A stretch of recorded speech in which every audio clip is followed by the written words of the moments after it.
आज की वीडियो में हम बाबा साहेब के जीवन की हर वो छोटी बड़ी सभी जानकारी देंगे जो आपको जाननी चाहिए। वीडियो थोड़ी लंबी जरूर हो सकती है, पर इस वीडियो के माध्यम से अंबेडकर जी के जीवन संघर्ष के बारे में पूरी तरह से जान पाओगे। तो चलिए बिना देरी के वीडियो को शुरू करते हैं। मित्रों, सन 1891 में भारत की धरती पर एक ऐसे विलक्षण महान व्यक्ति का जन्म हुआ जो दलितों के मुक्तिदाता, उद्धारक और शक्तिशाली नेता साबित हुए।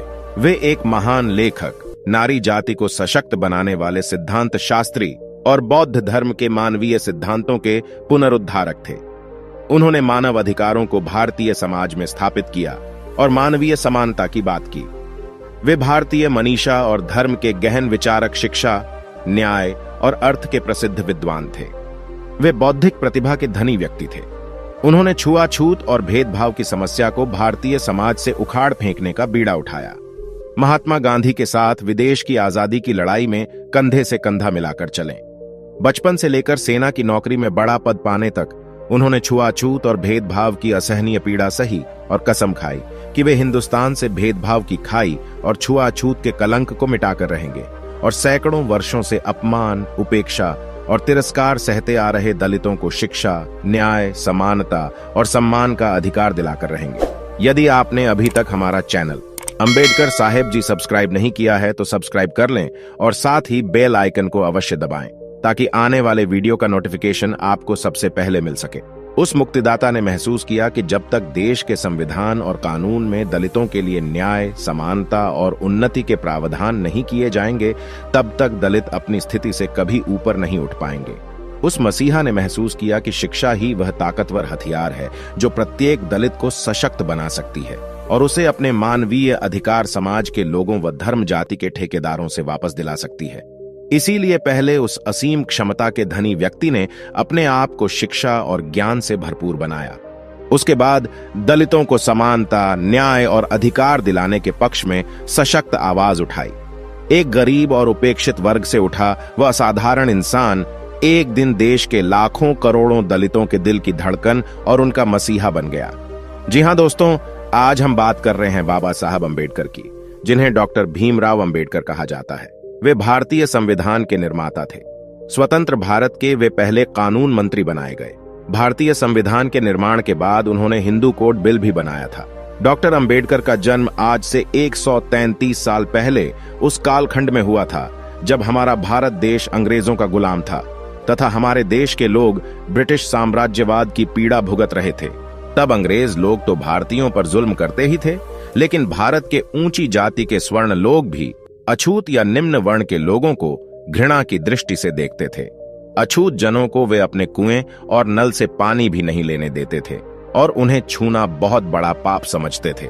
होला में छुआछूत और असमानता के ऐसे युग में मध्य प्रदेश के महू नामक स्थान में एक ऐसे महामानव का जन्म हुआ जो दलित वर्ग के लिए मुक्तिदाता साबित हुआ और उनके महान कार्यों के कारण दलित समाज के लोग उन्हें भगवान मानकर पूजने लगे। उस महापुरुष का नाम डॉक्टर भीमराव अंबेडकर था।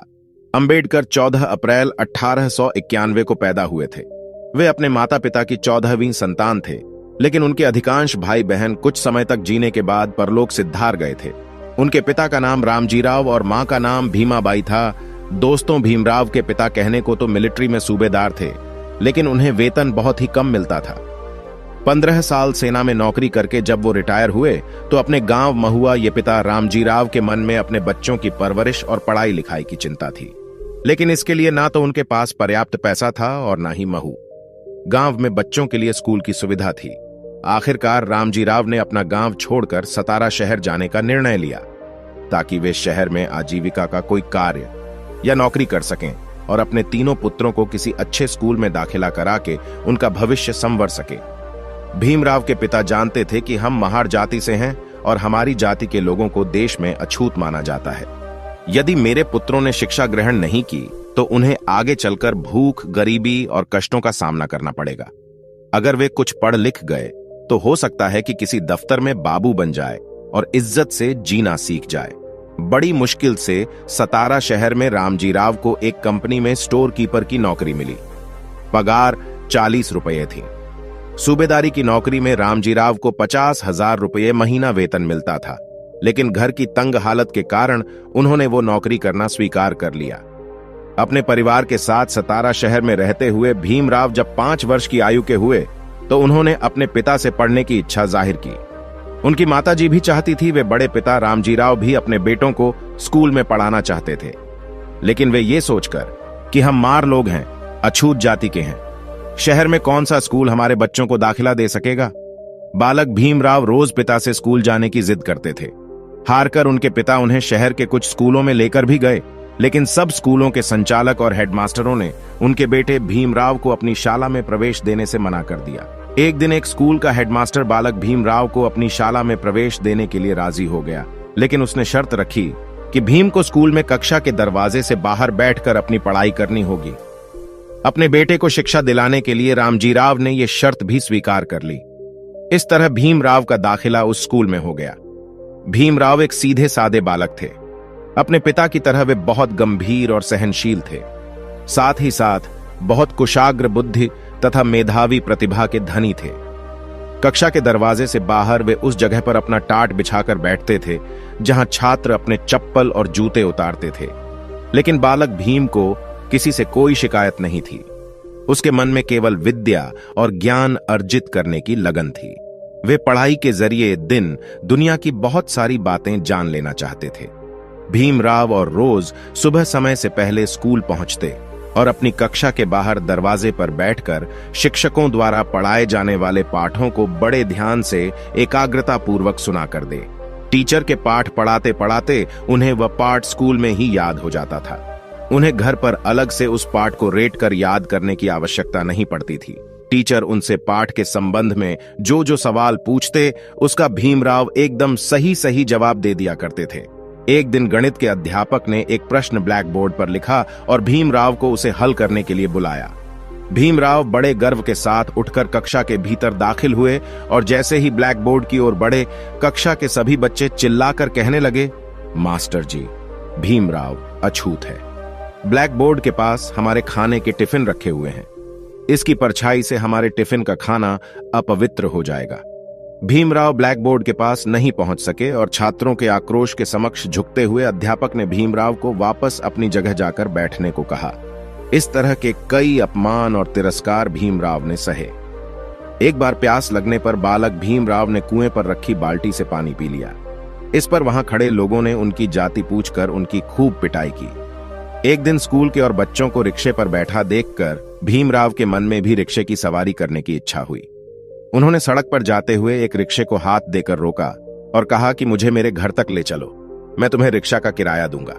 रिक्शे वाले ने बालक भीम को अपने रिक्शे में बैठा लिया और रिक्शा खींचने लगा। रिक्शा चलाते हुए बातों ही बातों में उसने भीमराव से उसका परिचय और जाति आदि के बारे में पूछा। भीम को स्कूल की ड्रेस में देखकर उसने सोचा था कि यह बच्चा ऊंची जाति का होगा, लेकिन जब उसे पता चला कि यह बालक महार है तो उसने भीमराव को डांटते फटकारते हुए तुरंत अपने रिक्शे से नीचे उतार दिया। उसके बाद वो रिक्शा वाला बोला, तू अछूत होकर मेरे रिक्शे में बैठा, अब मैं तुझे इसका दंड दूंगा। अब तू यहां रिक्शा खींचेगा और मुझे अपने घर तक ले चलेगा। मैं तुझसे रिक्शा का किराया भी दोगुना वसूल करूंगा। इतना कहकर रिक्शे वाला रिक्शे की पिछली सीट पर बैठ गया। रिक्शे वाले के क्रोध से घबराकर बालक भीमराव अपने हाथों से रिक्शा आगे की ओर खींचने लगे। नन्हे भीमराव ने महसूस किया कि शहर के ऊंची जाति के लोग उनकी आवाज सुनकर अपवित्र हो जाते हैं और यदि किसी सवर्ण को छू ले तो वो अपवित्र हो जाता है। कई बार नहाने के बाद ही इन लोगों के शरीर से अपवित्रता मिट पाती है।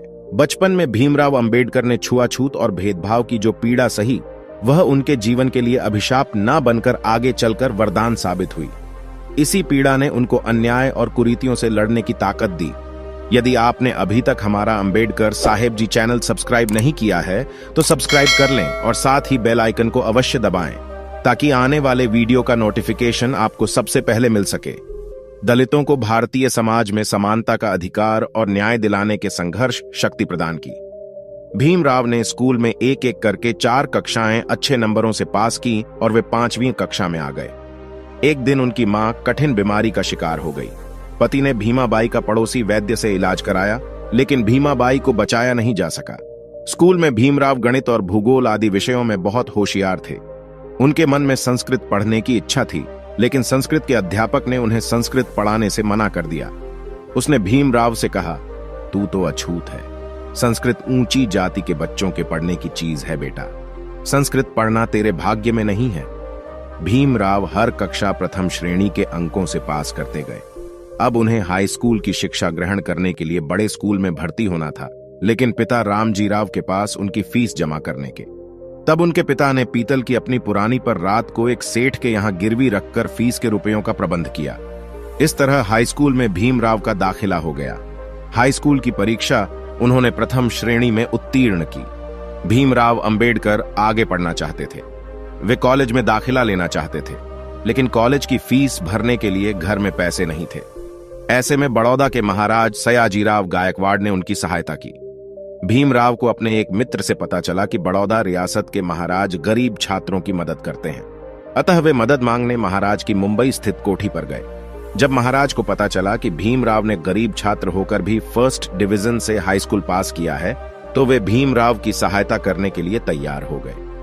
भीमराव ने मन में ठान लिया था कि मुझे पढ़ाई में ऊंची से ऊंची डिग्री प्राप्त कर शिक्षा में महारत हासिल करनी है। नरेश ने भीमराव की सहायता के लिए उन्हें तुरंत 100 रुपए दिए और हर महीने 25 रुपए की छात्रवृत्ति देने का वायदा किया। इस तरह महाराज की सहायता से भीमराव ने बंबई के कॉलेज में एडमिशन ले लिया। उन्होंने बंबई कॉलेज से अच्छे अंकों से बीए की परीक्षा पास की। रमाबाई के साथ उनका विवाह हुआ और बेटे को तरक्की करते देख एक दिन भीमराव के पिता ने बड़े गर्व के साथ अपने जीवन की अंतिम सांस ली। बीए करने के बाद भीमराव फौज में लेफ्टिनेंट हो गए थे, लेकिन वे विदेश जाकर उच्च शिक्षा प्राप्त करना चाहते थे। इसलिए उन्होंने अपनी फौज की नौकरी से त्यागपत्र दे दिया और बड़ौदा महाराज की आर्थिक मदद से उच्च शिक्षा प्राप्त करने अमेरिका चले गए और वहां की कोलंबिया यूनिवर्सिटी में दाखिला ले लिया। वहां भीमराव ने पॉलिटिकल साइंस, हिस्ट्री, सोशियोलॉजी और इकोनॉमिक्स का गहरा अध्ययन किया। ये सभी विषय उनकी में कक्षा के थे। भीमराव को देश अमेरिका इस मायने में पसंद आया क्योंकि वहां सभी लोग आजाद ख्यालों वाले और तरक्की पसंद थे। छुआछूत और भेदभाव की संकीर्ण विचारधारा ये वहां के लोगों के मन में नहीं थी। अमेरिका की यूनिवर्सिटी से अच्छे अंकों से एमए करने के बाद भीमराव ने पढ़ना नहीं छोड़ा। वे अमेरिका से लंदन चले गए और वहां के लंदन स्कूल ऑफ इकोनॉमिक्स में दाखिला ले लिया। इस कॉलेज से एमएससी करने के बाद लॉ की पढ़ाई की। कानून की डिग्री पाने के बाद उन्होंने लंदन से डॉक्टरेट की। अपने मूल विषय पर रुपयों की समस्या पर थीसिस लिखी ये वही किताब थी जिसके आधार पर आगे चलकर रिजर्व बैंक ऑफ इंडिया को बनाया गया। प्रथम श्रेणी में लंदन से कानून की डिग्री लेकर और डॉक्टरेट की उपाधि पाने के बाद भीमराव वापस अपने देश भारत चले आए और महाराज गायकवाड़ से किए अपने वायदे के मुताबिक बड़ौदा में सेना के ऊंचे पद पर नौकरी करने लगे। भले ही भीमराव अंबेडकर ने अमेरिका और इंग्लैंड से ऊंची शिक्षा की बड़ी बड़ी डिग्रियां हासिल कर ली थीं और उन्हें डॉक्टरेट की उपाधि भी मिल चुकी थी, लेकिन अछूत जाति का होने के कारण स्वर्ण आज भी उनसे नफरत करते थे। बड़ौदा रियासत में सेना का ऊंचा अधिकारी बन जाने के बाद भी भीमराव ने देखा कि दफ्तर के लोग मुझसे नफरत करते हैं, कोई मुझसे हाथ नहीं मिलाना चाहता, चपरासी भी मुझे पानी पिलाने से कतराता है। ये बात सच थी। सेना के महकमे में अन्य कर्मचारियों की बात तो छोड़िए, एक 4th क्लास चपरासी तक भीमराव से अत्यंत घृणा करता था। वो दफ्तर की फाइल उनके हाथ में देने की बजाय दूर से मेज पर फेंक कर चला जाता था। उस समय भीमराव अंबेडकर का हृदय भीतर से रो उठता था। मैं सोचते कि मेरे इतने पढ़ाई लिखाई करने के बाद भी आखिर क्या हुआ। मैंने सोचा था कि मेरे पढ़ लिख जाने से लोग मुझे इज्जत देंगे, मेरे भाव और विचारों को समझेंगे, लेकिन इतनी सारी डिग्रियां पाने का कोई लाभ नहीं हुआ। देश के ऊंची जाति के लोग आज भी मुझे उसी नजर से देखते हैं जिस नजर से वे मुझे पहले बचपन में देखा करते थे। आज भी भीमराव को दफ्तर के बाकी लोगों के साथ बैठने उठने पर, उनके संग खाना खाने तथा कुएं से पानी लेने पर पाबंदी थी। वे ऑफिस के मटके से पानी नहीं पी सकते थे। अपना पानी उन्हें स्वयं अपने घर से लेकर आना पड़ता था। इस तरह से छुआछूत की पीड़ा सहते हुए डॉक्टर भीमराव अंबेडकर ने अपने पिता की तरह जिंदगी के अनेक दुख, दर्द व कष्ट से उनकी धर्मपत्नी रामाबाई ने एक के बाद एक 5 संतानों को जन्म दिया, लेकिन इलाज की सुविधा न मिलने के कारण 4 संतानें एक एक करके मृत्यु को प्राप्त हुई। केवल एक संतान शेष बची रामाबाई की तबीयत भी अब खराब रहने लगी थी। लंबी बीमारी का कष्ट झेलते हुए उन्हें भी अपनी जान से हाथ धोना पड़ा। अब भीमराव संसार में अपने बेटे के साथ अकेले रह गए। उनके बेटे का नाम यशवंतराव था। छुआछूत और भेदभाव की बीमारी ने बाबा साहब के दिलों दिमाग पर गहरी चोट की। उनके स्वाभिमान को समाप्त करना चाहा। पत्नी और बच्चों के निधन ने भी भीमराव को भयंकर मानसिक आघात पहुंचाया। बाबा साहब के स्थान पर यदि कोई और होता तो इतना सब सहकार टूट जाता, संघर्ष और देश सेवा का रास्ता छोड़कर अपने आप तक सीमित हो जाता। लेकिन बाबा साहब ने हारना और रुकना नहीं सीखा था। बचपन से लेकर अब तक वे अपनी कठिन मेहनत और लगन से कामयाबी या पाते आए थे। जीवन के दुख दर्द, अपनों से बिछुड़ने का कष्ट सहकर भी उन्होंने देश की सेवा करने का रास्ता नहीं छोड़ा। वे गांधी जी के सत्य और अहिंसा के सिद्धांत से प्रेरणा लेकर सत्याग्रह के रास्ते पर चल पड़े। ये सत्याग्रह उन्होंने दलितों को समानता और न्याय दिलाने के लिए किया। सन 1926 में सत्याग्रह अपनाते हुए उन्होंने प्रण किया कि मैं सब दलितों को गांव के तालाब और कुओं से पानी पीने का और मंदिर में प्रवेश कर भगवान के दर्शन करने का अधिकार दिलाकर रहूंगा। एक दिन गांव के सैकड़ों दलितों को साथ लेकर उन्होंने जोरदार तालाब से पानी पिया और सबके साथ वीरेश्वर मंदिर में प्रवेश करके भगवान की मूर्ति के दर्शन किए। गांव के सवर्ण लोग उनका रास्ता रोकने के लिए आगे आए, लेकिन दलित जनों की एकता व संगठन की मजबूती देखकर उन्होंने अपने पैर पीछे हटा लिए। ये सब बाबा साहब के निडरता, बहादुरी और दृढ़ निश्चय के कारण ही संभव हो पाया था। उन दिनों दलित महिलाओं को अपनी धोती या साड़ी गांव से ऊपर उठाते हुए पहननी पड़ती थी। उन्हें धोती से अपने पैरों को ढकने का अधिकार नहीं था। डॉक्टर भीमराव ने उन महिलाओं को और महिलाओं की तरह पांव तक नीचे साड़ी पहनने का अधिकार दिलाया। इसके बाद बाबा साहब ने कम्युनल इलेक्टोरेट की मांग कर दी। भीमराव चाहते थे कि हमारी दलित कम्युनिटी के आधार पर हमें मतदान का अधिकार मिले। गांधी जी ने भीमराव की इस बात का विरोध किया। गांधी जी सर्वधर्म समभाव में विश्वास करते थे। उनका कहना था कि लोगों को धर्म और जाति के आधार पर किसी भी प्रकार से बांटा नहीं जाना चाहिए। लंदन में जब दूसरा गोलमेज सम्मेलन हुआ तो भीमराव उस सम्मेलन में भाग लेने गए। उन्होंने पहले गोलमेज सम्मेलन में भी ब्रिटेन के किंग जॉर्ज पंचम के सामने अछूतों की समस्या की बात उठाई थी। दूसरे गोलमेज सम्मेलन में बाबा साहब ने पुरजोर तरीके से किंग जॉर्ज पंचम से आग्रह किया कि अछूतों के लिए निर्वाचन क्षेत्र अलग होना चाहिए। गांधी जी ने उनकी बात पर आपत्ति प्रकट करते हुए कहा, मैं अलग निर्वाचन क्षेत्र की तुम्हारी बात मानने के लिए तैयार नहीं हूं। अंबेडकर, तुम कहते हो कि तुम यहां अछूतों का प्रतिनिधित्व करने आए हो, लेकिन तुम तो हिंदू धर्म को बांट रहे हो, देश के टुकड़े टुकड़े करना चाहते हो। मैं अछूतों को ईसाई और मुसलमान बना दूंगा, लेकिन हिंदू धर्म को खंडित नहीं होने दूंगा। लेकिन इंग्लैंड के किंग जॉर्ज पंचम ने गांधी जी की आपत्ति की ओर अधिक ध्यान नहीं दिया और उन्होंने अंबेडकर की सभी शर्तें स्वीकार करते हुए कहा, भारत के अछूतों को अलग निर्वाचन क्षेत्रों के द्वारा आरक्षण दिया जाता है। गांधी जी किसी भी प्रकार से अछूता को अलग से आरक्षण देने पर तैयार नहीं थे। उन्होंने वायसरॉय को पत्र लिखा और कहा कि दलित वर्ग को अलग से आरक्षण देकर आप देश के साथ बहुत अन्याय करेंगे। इस तरह हमारा भारत टुकड़ों में बंट जाएगा। मैंने किंग के निर्णय के विरुद्ध आमरण अनशन शुरू कर दिया है। जब अछूतों के पृथक निर्वाचन क्षेत्र को लेकर गांधी जी ने आमरण अनशन आरंभ किया तो पूरे देश में खलबली मच गई। तब कांग्रेसी नेता इस समस्या के ऊपर गहराई से विचार करने लगे। सबने तय किया कि इस बात को लेकर मुंबई में एक विशाल सभा का आयोजन होना चाहिए। शीघ्र ही मुंबई में इस समस्या को लेकर एक बड़ी सभा आयोजित की गई। पंडित मदन मोहन मालवीय ने अंबेडकर से अपने मांग पत्र पर पुनर्विचार करने को कहा। अंबेडकर ने कहा, मुझे आपकी हर बात स्वीकार है, पर मैं दलित वर्ग को उनके अधिकार दिलाकर रहूंगा। यदि गांधी जी यह अनशन देश की स्वतंत्रता के लिए करते तो पूरा देश उनके साथ उपवास करता और मैं भी उनके साथ अनशन पर बैठता।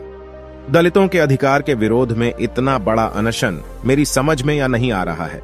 मैं देश से छुआछूत को मिटाना चाहता हूं। मैं इसलिए ये कर रहा हूं। गांधी जी उस समय यरवदा जेल में थे। उन्होंने जेल से अंबेडकर को पत्र लिखा, अंबेडकर, देश को टूटने मत दो, हिंदू जाति को बचा लो। मेरा जीवन अब तुम्हारे हाथ में है। अब जैसा उचित समझो वैसा करो। यदि आपने अभी तक हमारा अंबेडकर साहेब जी चैनल सब्सक्राइब नहीं किया है तो सब्सक्राइब कर लें और साथ ही बेल आइकन को अवश्य दबाएं ताकि आने वाले वीडियो का नोटिफिकेशन आपको सबसे पहले मिल सके। गांधी जी के पुत्र देवदास अपनी मां कस्तूरबा के साथ डॉक्टर अंबेडकर को मनाने आए। कस्तूरबा गांधी बोली, गांधी जी से समझौता करके उनका जीवन बचा लो। अंबेडकर अंत में डॉक्टर भीमराव अंबेडकर ने कुछ शर्तों के साथ गांधी जी से समझौता कर लिया। इस समझौते को पूना पैक्ट के नाम से जाना जाता है। इस समझौते की पहली शर्त यह थी कि विधानसभा में हर जनों के लिए राज्य की सीटें 78 से बढ़ाकर 148 कर दी जाए। दूसरी शर्त थी कि कानूनी ढंग से इन सीटों का निर्वाचन हो। तीसरी शर्त केंद्रीय विधानसभा में हर जन होके। अगर सेना में बड़ा पद पाने तक उन्होंने अनेक प्रकार के भेदभाव, तिरस्कार, अपमान, अपशब्द और कठोर वचन सहे, लेकिन अपने मुख से कभी कोई कटु वचन नहीं बोले। कभी गाली गलौज की भाषा का प्रयोग नहीं किया, क्योंकि वे जानते थे कि गाली अथवा अपशब्दों से प्रतिकार करने से बात नहीं बनेगी। इससे अपने दलित समाज को सही न्याय नहीं दिलाया जा सकेगा और ना ही प्रतिशोध के रास्ते पर चलकर उन्हें ऊपर उठाया जा सकेगा। मुझे तो जड़ से भेदभाव और छुआछूत की समस्या नष्ट करनी है। कोई ऐसा महान कार्य करके दिखलाना है जिससे मेरा दलित समाज सदियों तक अपना सिर ऊंचा करके चल सके, समाज के अन्य वर्ग के लोगों के साथ कदम से कदम मिलाकर चल सके और भारत का महान संविधान बनाकर उन्होंने ये अद्वितीय कार्य संभव कर दिखाया। 26 जनवरी सन 1950 को जब भीमराव अंबेडकर द्वारा बनाया गया संविधान देश में लागू हुआ तो दलितों के चेहरे प्रसन्नता से खिल उठे। अन्याय, भेदभाव और तिरस्कार की मार झेल रहे वंचित वर्ग के चेहरों पर खुशियां छा गईं। संविधान के रूप में उन्हें सक्षम और सम्मानपूर्ण जिंदगी जीने के कई अधिकार प्राप्त हो चुके थे। डॉक्टर अंबेडकर ने अपने जीवन और आचरण में हमेशा सहनशीलता के गुण का इस्तेमाल किया। उनके भाषण, लेख और किताबों में तथा संविधान के विभिन्न अनुच्छेदों में भी हमें उनकी सहनशीलता, संयम, धीरज व गंभीरता के महान गुणों के दर्शन होते हैं। गांधी जी की तरह अहिंसा को वे मानव का सबसे बड़ा धर्म या परम धर्म मानते थे। उन्होंने देखा कि बौद्ध धर्म आज के समय में भी सबसे अधिक उदार और सहनशील है। यह धर्म मानव के बीच किसी भी तरह का भेदभाव नहीं करता, किसी को छोटा या किसी को बड़ा नहीं समझता। चाहे मनुष्य किसी भी जाति या धर्म का हो, बौद्ध धर्म सभी को गले लगाता है। यही कारण थे कि बाबा साहब ने हिंदू धर्म त्याग कर बौद्ध धर्म ग्रहण करने का निर्णय लिया। 14 अक्टूबर 1956 को उन्होंने नागपुर में बौद्ध धर्म की दीक्षा ली। उनको दीक्षा देते समय बौद्ध भिक्षु चिंतामणि ने उनसे पूछा, तुम सत्य का पालन कर सकोगे? सत्य मेरी मां है, भीमराव ने उत्तर दिया। भिक्षु चिंतामणि ने पुनः पूछा, कटुवाणी सह सकोगे मेरे लिए? अब इस संसार में कुछ भी कटु नहीं रहा। हाथ में भिक्षा पात्र लिए पीले वस्त्र पहने मुंडित शीश अंबेडकर ने उत्तर दिया। इसके बाद भिक्षुक चिंतामणि ने उन्हें बौद्ध धर्म की दीक्षा दी। अब बाबा साहेब देश के सामान्य व्यक्ति, नेता और किसी के पैरोकार नहीं रहे, बल्कि वे आत्मवत सर्वभूतेषु अर्थात सभी प्राणियों को अपने समान देखने वाले आध्यात्मिक हो गए। बौद्ध धर्म की पुस्तकों का गहराई से अध्ययन मनन करके उन्होंने समतावादी गहन दृष्टि प्राप्त की। अब बाबा साहब के लिए कोई अपना या कोई पराया नहीं रहा था। सब उनके अपने हो गए थे और वे सबके हो गए थे। बौद्ध धर्म स्वीकार कर लेने के बाद सभी के प्रति प्रेम, क्षमा और दया का भाव उन्होंने अपने हृदय में धारण किया। डॉक्टर भीमराव अंबेडकर शिक्षा शक्ति के जीते जागते उदाहरण थे। शिक्षा उनके जीवन का सबसे अधिक महत्वपूर्ण और अभिन्न हिस्सा थी। शिक्षा ने इन्हें तार्किक शक्ति, बौद्धिक ताकत और मन करने की योग्यता प्रदान की। कोलंबिया यूनिवर्सिटी ने इन्हें number 1 scholar in the world की उपाधि प्रदान की। शिक्षा के बल पर ही भीमराव ने समाज के दलित और निचले तबके को ऊपर उठाकर उन्हें समर्थ और योग्य बनाया। बाबा साहब की योग्यता, राष्ट्र सेवा और समाज हित में किए गए उनके महान कार्यों को देखते हुए उन्हें सर्वोच्च नागरिक सम्मान भारत रत्न से विभूषित किया गया। दोस्तों, बाबा साहब अंबेडकर जैसे विशेष महान प्रतिभाएं लोगों को न्याय और अधिकार दिलाने के लिए, उन्हें संघर्ष और सच्चाई के पद पर चलाने के लिए ही पृथ्वी पर जन्म लिया करती हैं। उन्हें आज भी भारतीय संविधान के निर्माता और दलितों के मसीहा के रूप में याद किया जाता है। उनका संपूर्ण जीवन सच्चाई और न्याय के लिए संघर्ष, कष्ट सहन, सहनशीलता, त्याग और राष्ट्र सेवा का जीता जागता उदाहरण है। देशवासियों की सेवा के लिए, दलितों, गरीबों और वंचितों को अधिकार दिलाने के लिए उन्होंने दिन और रात कठोर परिश्रम किया। अपनी नींद और आराम का त्याग करके भारतीय संविधान के रूप में स्वतंत्र भारत के लोगों को एक ऐसा उपहार दिया जो आज हम सब भारतीयों के लिए भारतीय संस्कृति की नवीन अनमोल धरोहर बन गया है। भारतीय संविधान के रूप में बाबा साहब डॉक्टर भीमराव अंबेडकर इस पृथ्वी पर युगों युगों तक अमर रहेंगे। अपने द्वारा बनाए गए संविधान और कानूनों के रूप में बाबा साहब आज भी दलितों और वंचितों के लिए प्रेरणापुंज एवं शक्ति के स्रोत हैं। उनके त्याग, संयम, सहनशीलता, गंभीर राष्ट्र सेवा और उत्थान कार्यों को शत शत नमन।